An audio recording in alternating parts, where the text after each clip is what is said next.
Bismillahirrahmanirrahim. Assalamualaikum warahmatullahi wabarakatuh. Nama saya Kamarudin bin Hamzah. Saya mengetahui tentang SSO optometris ni daripada kawan. Jadi saya sudah kali kedua buat cuci mata di sini. Assalamualaikum.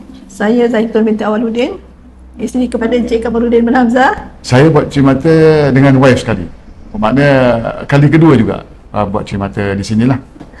Bila saya dapat panggilan daripada pihak yang HSO mengatakan saya memenangi cabutan bertuah pergi umrah, jadi saya rasa teruja lah.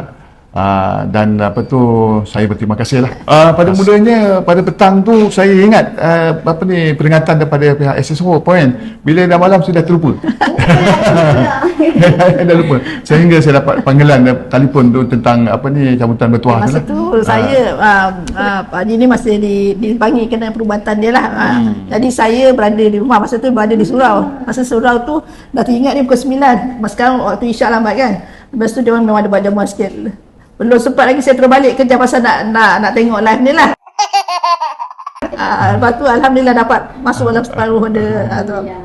Masa pengumuman tu memang saya ada dengan live. Sempatlah saya screenshot.